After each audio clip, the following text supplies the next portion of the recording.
Kali ini saya mau bicara tentang wawancara yang dilakukan oleh Liputan 6 SCTV dengan SBY beberapa waktu yang lalu. Dalam wawancara itu begitu banyak kisah-kisah sukses ataupun kisah-kisah hidup yang sebenarnya bisa dipetik oleh siapapun. Misalnya, SBY menceritakan bahwa dirinya itu memulai karir politik dari bawah. Jadi tentara bertahun-tahun, kemudian jadi menteri di era Gus Dur dan Megawati, kemudian ikut tanding Pilpres 2 kali dan menang, termasuk aktivitasnya saat ini melukis setelah tak lagi jadi presiden.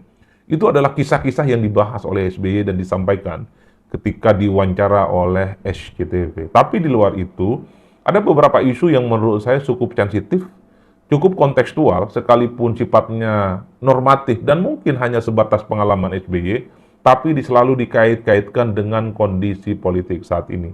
Isu itu menyangkut misalnya jangan ada matahari kembar, termasuk juga jabatan presiden 3 periode, ataupun SBY diminta untuk maju kembali, dan terakhir adalah bagaimana peran SBY terhadap dua anaknya yang terjun ke politik, yaitu Mas Ibas dan kemudian ke Mas AHY. Mari kita diskusikan satu persatu. Dalam wawancara itu misalnya SBY kembali menyinggung soal jangan ada matahari kembar di zamannya Pak Prabowo. Kata SBY memberikan pesan kepada Prabowo, jangan ada matahari kembar. Sepertinya SBY ingin berkisah bahwa ketika jadi presiden 2004, istilah matahari kembar juga muncul begitu kuat saat itu. Itu tentu tidak terlepas karena wakil presidennya Yusuf Kala kelihatan tampil sebagai matahari juga yang dinilai mengimbangi aura SBY yang saat itu jadi presiden. JK dengan slogannya lebih cepat lebih baik itu kan cukup agresif, melakukan akselerasi dan kegiatan-kegiatan politik yang kelihatan bahwa Pak JK itu ya bukan wakil presiden, tapi ingin menunjukkan dirinya sekelas dengan presiden. Jadi wajar kalau saat itu muncul istilah matahari kembar, mengacu pada aktivitas, agresivitas, termasuk personifikasi politik yang dilakukan oleh Pak JK, wakil presiden, tapi ingin menunjukkan bahwa Pak JK itu adalah matahari lain di luar Pak SBY saat itu. Itu yang sepertinya ingin dibagi. Kisah politik kepada Pak Prabowo yang hari ini menjadi presiden. Karena kata SBY selalu berpesan kepada Prabowo, jangan ada matahari kembar. Nah, menariknya adalah pernyataan SBY yang menurut saya ini sifatnya normatif. Pengalaman masa lalu itu kan selalu dikait-kaitkan dengan kondisi politik saat ini, terutama dikaitkan dengan Pak Jokowi, yang juga adalah mantan presiden. Katanya hari ini Pak Jokowi itu ingin selalu menunjukkan dirinya sebagai sosok yang masih presiden. Begitu banyak aktivitas-aktivitas politik, termasuk misalnya jumlah menteri yang ada di kabinet Prabowo adalah orang-orangnya Jokowi, itu yang kemudian dikait-kaitkan soal adanya dan kekhawatiran matahari kembar di eranya Pak Prabowo. Seakan-akan kalau kita membaca perdebatan di medsos, di media-media online, di komentar-komentarnya, bahwa pernyataan SBY ini kan sebenarnya ingin menyindir bahwa di zaman Prabowo Subianto ada juga orang yang kelihatan ingin menjadi matahari lain di luar Pak Prabowo. Atau mungkin juga pesan itu ingin disampaikan, jangan sampai wakil presiden Prabowo hari ini juga ingin tampil sebagai matahari lain di luar Prabowo. Itulah yang saya sebutkan, menariknya politik kita. Satu sisi pernyataan SBY itu hanya sebatas pengalaman, tapi di sisi yang lain selalu dikait-kaitkan dengan kondisi politik hari ini. Tentu kalau itu dialamatkan kepada Jokowi misalnya ataupun Gibran, pastinya akan tidak terima. Karena Jokowi dan Gibran pastinya adalah orang yang tidak punya intensi untuk menjadi matahari lain selain Prabowo Subianto. Tapi kita tidak bisa menghentikan perdebatan-perdebatan publik di media sosial, di kalangan netizen dan termasuk kelompok-kelompok kritis. Jadi di situ konteks yang pertama, soal matahari kembar. Yang kedua, dalam wawancara dengan SCTV disebutkan juga bahwa ada beberapa pihak yang meminta SBY itu untuk maju kembali dengan modal approval rating dan seterusnya dan seterusnya. Bahkan ada opsi lain, kalaupun toh SBY itu tidak mau, maka Bu Ani lah yang kemudian bisa disorongkan untuk menjadi calon presiden pengganti SBY. Tapi kata SBY menolak.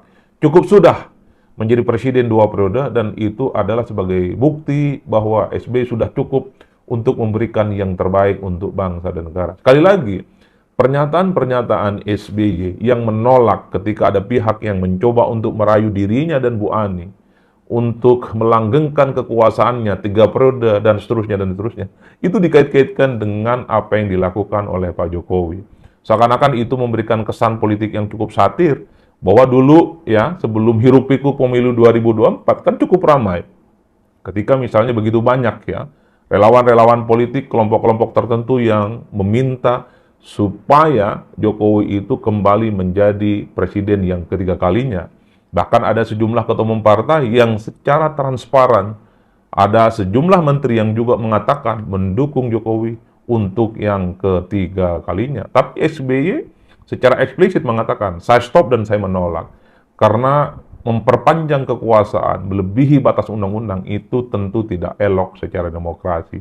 Itulah yang per hari ini, potongan-potongan bagaimana SBY videonya itu mengatakan menolak soal rayuan dan keinginan pihak tertentu maju yang kesekian kalinya diamplifikasi. Dan yang paling banyak dimention itu dan dibanding-bandingkan itu adalah dengan Pak Jokowi. Meski dalam berbagai kesempatan, Jokowi sudah membantah bahwa ketika ada orang pihak tertentu yang mengusulkan Jokowi jadi presiden yang ketiga kalinya, itu kan dianggap menampar dan mempermalukan Pak Jokowi. Tapi sekali lagi, kita tidak bisa membungkam dan tidak bisa menghentikan spekulasi-spekulasi publik bahwa Pak Jokowi adalah sebagai sosok yang punya keinginan untuk tampil sebagai presiden 3 periode dan seterusnya dan seterusnya. Apalagi tuduhan itu kan juga disampaikan oleh elit-elit PDIP, mantan kongsi politik Pak Jokowi. Semakin sedaplah perdebatan tentang jabatan presiden 3 periode dan jabatan presiden selanjutnya. Itulah menariknya, potongan-potongan diskusi, penggalan dialog SCTV dengan Pak SBY soal jabatan presiden per hari ini juga gaduh. Dan yang paling banyak dimention itu adalah Pak Jokowi. Padahal sekali lagi, sejak lama Jokowi itu sudah membantah bahwa dirinya menolak jabatan presiden 3 periode dan orang yang meminta jabatan 3 periode itu adalah mempermalukan dan menampar Pak Jokowi. Nah, yang ketiga soal cerita SBY, bagaimana sikap politik Mas Ibas dan AHY yang terjun ke politik. Ibas katanya setelah sekolah dari Australia juga mengungkapkan keinginannya untuk terjun ke politik. Kata SBY, ya harus dipertimbangkan secara matang, termasuk AHY yang harus pensiun dini dari ketentaraannya hanya karena misalnya dirayu oleh sejumlah partai politik untuk maju di Pilkada Jakarta 2017. Secara umum SBY mengatakan apa yang dilakukan oleh Ibas, apa yang dilakukan oleh AHY untuk terjun ke politik, totally itu murni dilakukan oleh dua anaknya ini sampai hari ini. Ibas katanya bisa menjadi anggota Dewan 4 kali berturut-turut, bahkan hari ini menjadi pimpinan MPR, itu tidak terlepas dari buah perjuangan yang dilakukan oleh Ibas. Ibas dinilai sebagai sosok yang selalu down to earth, melakukan sosialisasi, kampanye, dan tidak pernah absen untuk hadir ke masyarakat, termasuk SBY. Ketika bicara tentang AHY, bagaimana secara umum SBY hanya ingin mengatakan bahwa karir politik Ibas dan karir politiknya AHY itu sama sekali tak ada intervensi dari SBY. Apalagi misalnya AHY itu maju Pilkada Jakarta setelah SBY tak lagi jadi presiden. Apalagi ketika SBY jadi presiden sekalipun, ya Ibas hanya sebatas anggota dewan biasa dan bukan menjadi orang top misalnya seperti wakil presiden dan tidak pernah misalnya mencalonkan diri hanya untuk menjadi calon gubernur ataupun calon wali kota di negara kita. Jadi itulah yang kemudian membuat per hari ini pernyataan SBY bagaimana pilihan politik Ibas dan AHY yang sama sekali bisa disebut tak ada intervensi dirinya, itu juga mengandung perdebatan dan sekali lagi yang dimention itu adalah Pak Jokowi yang dinilai punya portofolio politik sebaliknya. Karena waktu SBY, maksud saya karena waktu Pak Jokowi jadi presiden, kira-kira begitu, kan orang-orang terdekat Pak Jokowi itu kan ada yang jadi wali kota dan kemudian ada yang kemudian mencalonkan diri sebagai calon presiden dan terpilih jadi wakil presiden Republik Indonesia. Jadi perbandingan-perbandingan inilah yang menurut saya membuat kenapa memang situasi politik kita per hari ini selalu ramai seramai-ramainya. Bahkan sebenarnya Pak Jokowi juga membantah, tidak pernah ikut andil, tidak pernah terlibat bagaimana anak dan mantunya terlibat dalam kontestasi dan memenangkan pertarungan, baik yang ada di Medan ataupun yang saat ini menjadi wakil presiden. Serba membantah, tapi yang menarik dari politik kita, setiap penggalan-penggalan politik apapun yang disampaikan oleh mantan presiden, khususnya SBY, itu selalu dikait-kaitkan sebagai upaya untuk memberikan pesan politik kepada mantan presiden lainnya, khususnya kepada Pak Jokowi. Jadi praktis tiga isu itu terkait dengan jabatan presiden, apakah diperpanjang ataupun tidak, termasuk juga sejauh mana intervensi bapaknya terhadap anak-anaknya yang terkait dengan kompetisi politik, termasuk misalnya soal matahari kembar yang disampaikan oleh SBY dalam wawancara singkat dengan SCTV, selalu dikait-kaitkan dengan Jokowi yang dinilai punya portofolio politik yang saling berbeda. Dan bahkan tidak mengherankan, di luar wawancara dengan SCTV itu, publik kembali mengungkit buku yang dibuat oleh SBY jelang Pilpres 2024. Buku itu menulis tentang cawe-cawe Presiden Jokowi. Kita tahu saat itu, sebelum ada kompetisi Pilpres, sebelum ada kandidasi terkait dengan siapa yang maju Pilpres, SBY memberikan pidato politiknya secara terbuka. Ada cawe-cawe yang dimainkan oleh Presiden saat itu, yaitu Pak Jokowi, dalam menentukan siapa yang maju Pilpres dan tidak maju Pilpres. Saat itu memang cukup keras.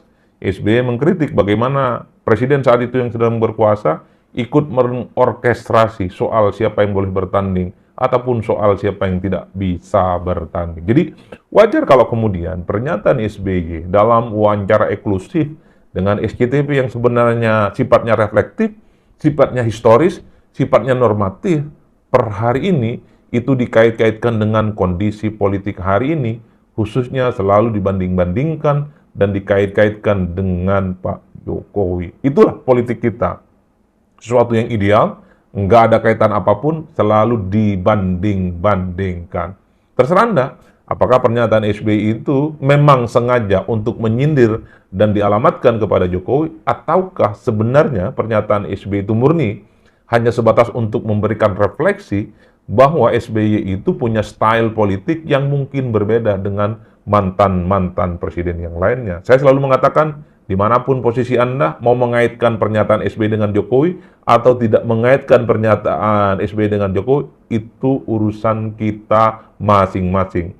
Karena keyakinan politik, preferensi politik, soal apa yang kemudian akan kita jadi rujukan dalam politik, itu tentu sangat tergantung bagaimana kita punya ukuran yang menurut kita itu objektif ataupun rasional. Dan sekali lagi, jangan pernah mendikte siapapun untuk sama pikiran, hati, dan pendapatnya, untuk sama dengan kita. Biarkan kita berbeda, dan itulah indahnya demokrasi. Dan yang paling penting, sehebat apapun perbedaan kita, yang paling penting adalah jangan pernah ribut. Oke? Salam politik Cai Un, pastinya mantap semantap-mantapnya.